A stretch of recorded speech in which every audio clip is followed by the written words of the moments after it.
Olá pessoal, hoje eu estou aqui para a gente falar de um assunto que eu gosto muito, que é o assunto chamado educação. É mais para dar uma resposta ao senhor deputado chamado Ricardo Barros, do PP do Paraná.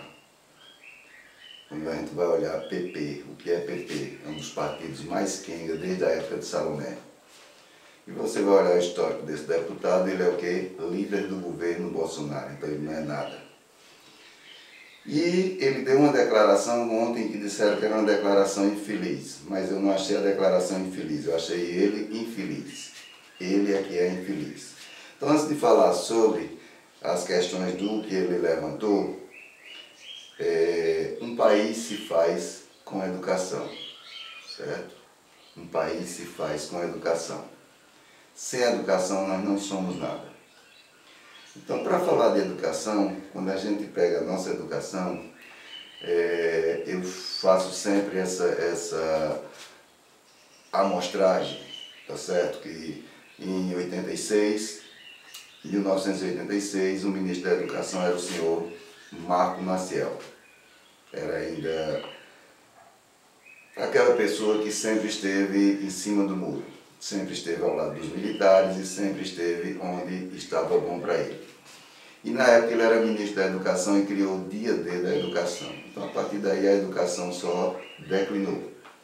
Então houve uma melhora na educação em 2006 com a criação da Escola Integral. Eu estou falando na questão de Pernambuco. Então de início eram 13 escolas. Essas 13 escolas eram financiadas ou existia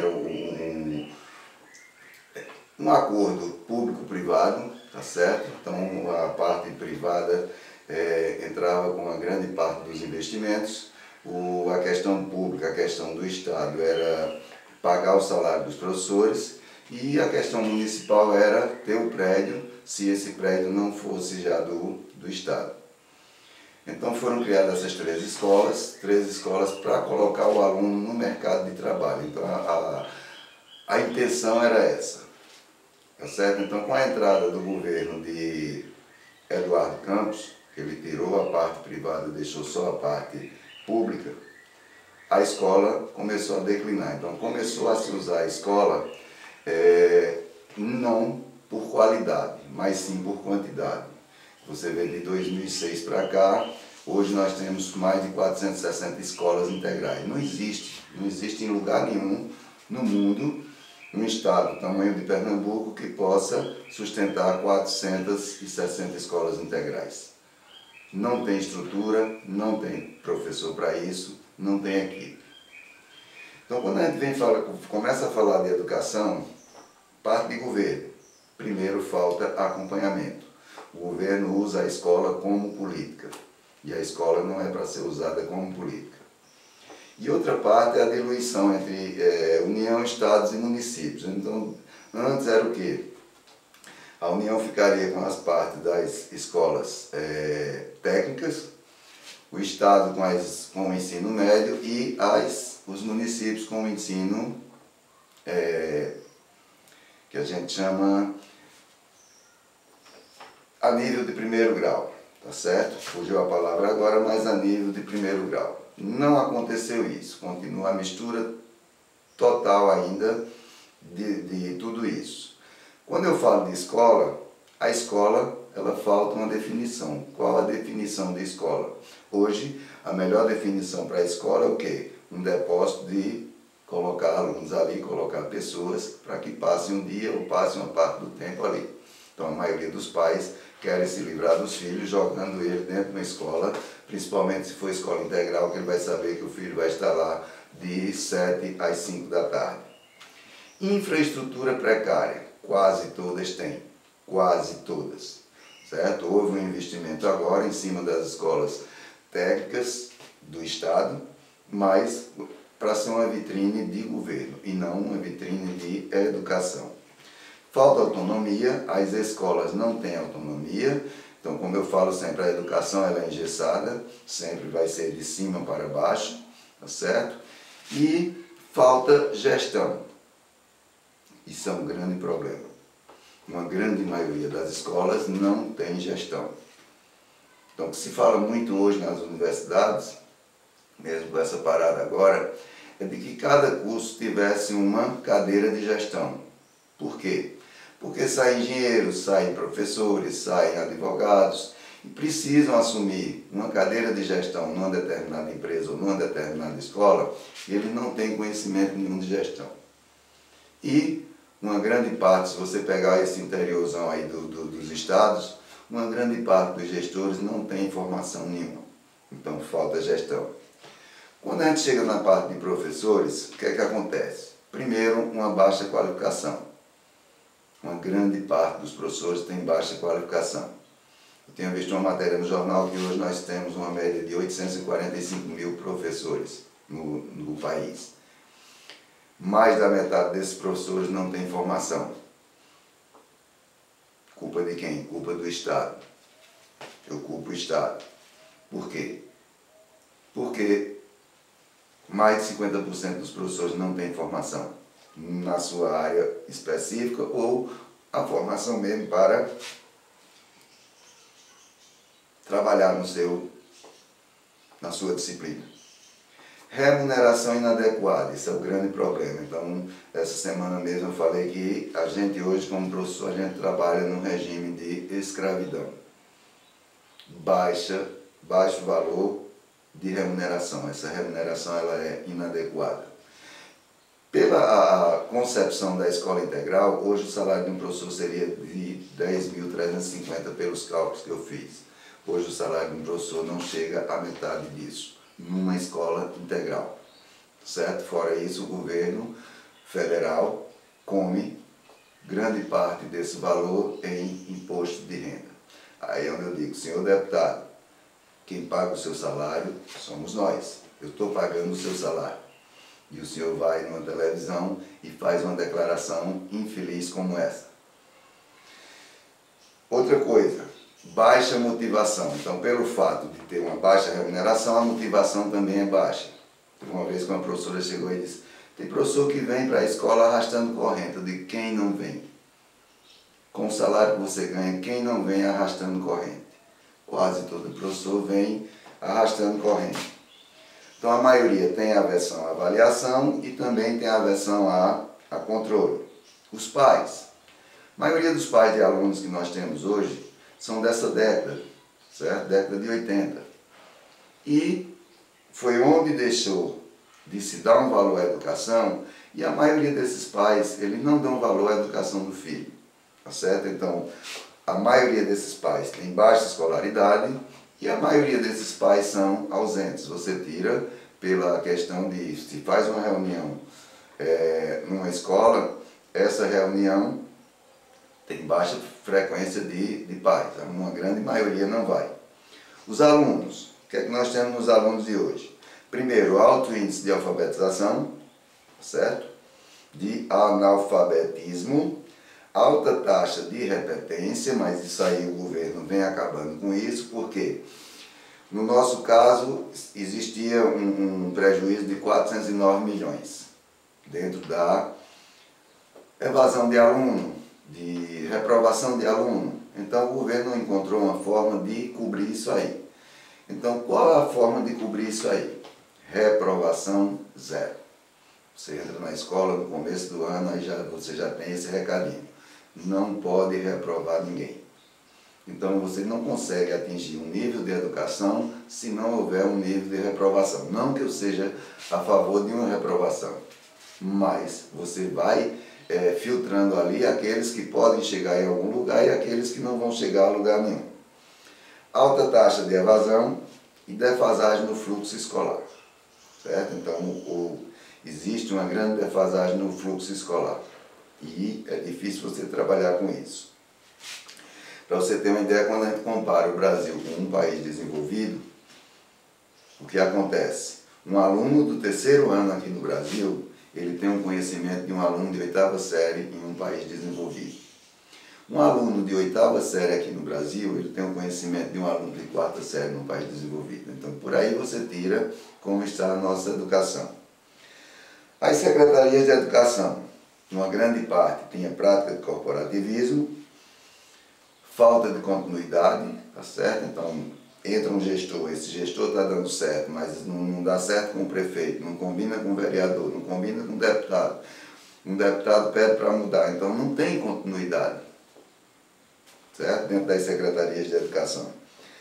Prática de empreguismo e altamente burocrática. Eu lembro quando o Marco esteve aqui, ele falou dessa questão, de quando se criou a escola integral, ela não ia ser regida pela Secretaria de Educação, era um conselho que ia reger a escola integral, e ele falou que o governador perguntou a ele o que é que a gente faz com a Secretaria de Educação.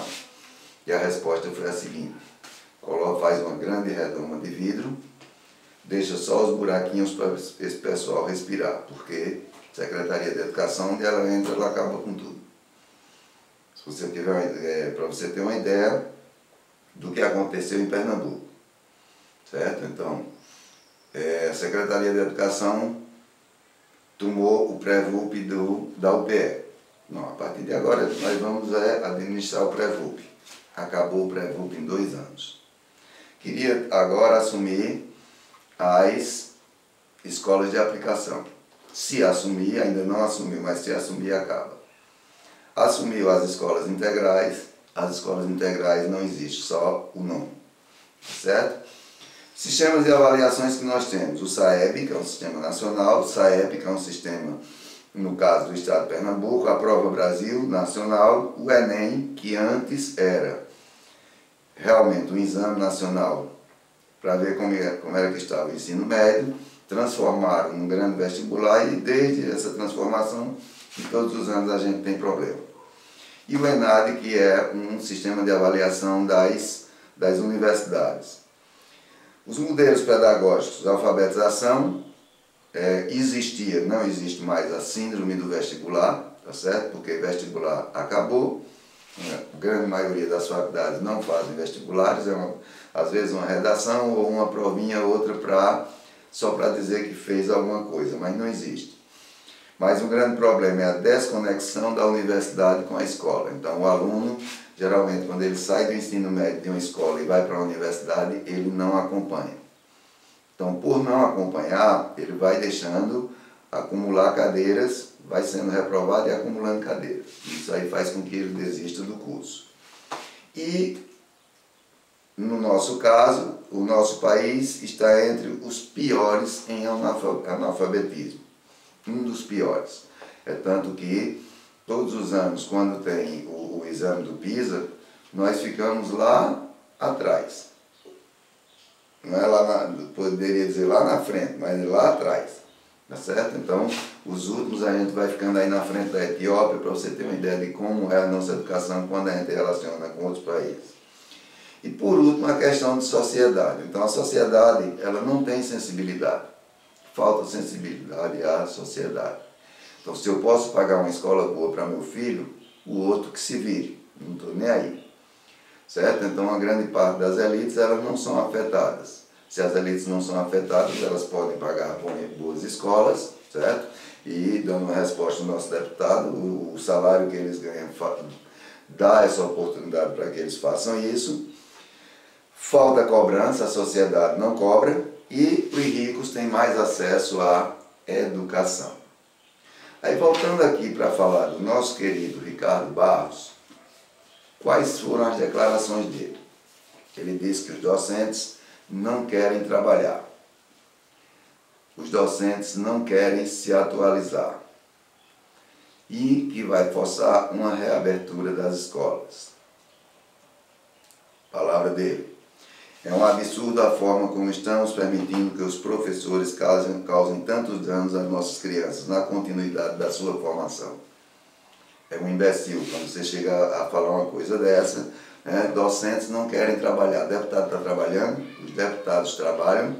Senhor deputado, 104, ou seja, 1/5 de seus colegas foram pegos aí no roubo do combustível. Vocês têm um salário que 3 vezes maior do que o nosso salário durante um ano. Aí o senhor chega e diz: os docentes não querem trabalhar. Os docentes não querem se atualizar. No seu governo, para você ter uma ideia, no seu governo Bolsonaro, Nós já tivemos 4 ministros da educação, se eu pudesse chamar ministro, porque nem isso a gente pode chamar. O colombiano maluco, o Vélez, não é isso? O louco do Weintraub, que é o economista que até banco quebrou, que era tão homem que correu do país, devia ter ficado, certo? Depois veio o outro, está lembrado do outro, o Decotelli, que se demora mais 2 dias, ele sairia dali com o 2º grau, e agora um pastor Ricardo, né? O que foi que esse pastor fez? O professor não quer se atualizar, não é isso, deputado? A atualização do professor é o gráfico game, porque foi a única coisa que esse ministro trouxe. A única coisa que esse ministro trouxe. Então, deputado, o que o senhor está fazendo é política com a educação. Não queira aparecer em cima do professor, não. Não faça isso com o professor, não, o professor não merece isso. Certo? Eu pergunto aí, cadê o pessoal do Paraná? Vamos dar uma resposta a esse cara? Cadê os professores? Todos os professores se manifestem. Dê um basta às palavras loucas desse cara. Certo? Se o professor não quer se modernizar, não quer se atualizar, já passou no concurso e está esperando se aposentar. Ô, deputado, quando você fala em se aposentar com um salário desse, faça isso não. Seja um homem. A gente não precisa de pessoas como você. A gente precisa de um Brasil melhor. E isso vocês não estão fazendo. O Brasil foi abduzido pelas corporações. Quais corporações? Se a única, o que eu digo sempre, é a única profissão no Brasil que não é corporativista é a de professor. O Brasil foi abduzido pelas corporações. Não tem nenhuma razão para o professor não dar aula. Ô, deputado, passe uma semana numa escola. Ou melhor, troca o salário seu por um do professor. Não precisa ser os 4 anos, não. Uns 2 ou 3 meses resolve. Faz isso. Pega o teu salário, o salário que tu ganha, que a gente paga, sai desse bolsinho aqui. E troca pelo salário do professor, para ver se tu vai ter a coragem de falar essa mesma coisa. Não vai, deputado. Pessoal da saúde, pessoal do transporte, pessoal da segurança, pessoal do comércio, só o professor não quer trabalhar. Todo mundo está trabalhando, só o professor não quer trabalhar. Muito bem, deputado. Eu estava vendo ontem uma deputada do PSB, partido do nosso governador de Pernambuco, deputada Gleide Ângelo, se elegeu com 432 mil votos, falando em moralidade e falando que era contra a corrupção. Ela colocou para trabalhar a filha, o marido, o genro e o filho. 4 da família com bons empregos. É isso que é moralidade? É isso que é ser contra a corrupção? Deputado, eu acho que o senhor, antes de falar alguma coisa, devia ter vergonha. Devia fazer igual aquela, não sei se é a ema ou se é o avestruz que enterra a cabeça na terra. Dizer, eu fiz, eu conversei besteira. Eu estava abduzido. Quem estava abduzido era você, deputado. Certo? Porque o professor, ele tem motivo para não querer trabalhar o ano todo. Não seria só agora na pandemia, não. Com o salário que ele ganha, ele tem motivo de não querer trabalhar o ano todo. A educação hoje no Brasil, ela só funciona porque o professor está ali. O professor é quem leva a educação brasileira nas costas. Uma grande maioria desses professores. Certo? Não existe valorização. Qual a valorização que se dá a um professor? Essa que o senhor deu? É isso, deputado? E não é só o senhor. Qualquer outro político que pensa como o senhor troca o lugar com o professor. Qualquer político. Tem muitos. Não é só o senhor nesse governo Bolsonaro, não. O próprio Bolsonaro já falou sobre isso. Se você for ver o Bolsonaro, 28 anos dentro de uma câmara, só comendo, nunca trabalhou. Porque se você disser que o Bolsonaro já trabalhou, ele nunca trabalhou. E vim falar de um professor, faça isso não, deputado. Faça isso não. Certo? Não joga a responsabilidade nas costas do professor. O professor faz mais do que, pelo que ele ganha, ele faz mais do que ele deveria fazer. Ok?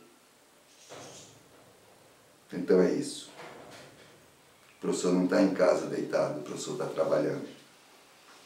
Nós trabalhamos mais nessa pandemia do que se nós estivéssemos em sala de aula. Porque nós muitas vezes trabalhamos até fora do nosso horário. Gravando aulas à noite, gravando aulas em todo horário. O horário que se dispõe, que se tem tranquilidade dentro de casa, a gente está trabalhando. Fora o que se corrige, o aluno que se atende, pai que se atende, tudo isso a gente faz. Então o senhor não foi infeliz, o senhor é um infeliz. Tá certo?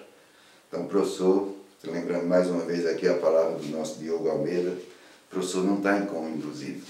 O professor está trabalhando. E trabalhando muito, mais do que você, que ganha muito melhor do que a gente. Então, deputado, próxima vez que for conversar alguma coisa, meça as suas palavras. Tenha vergonha.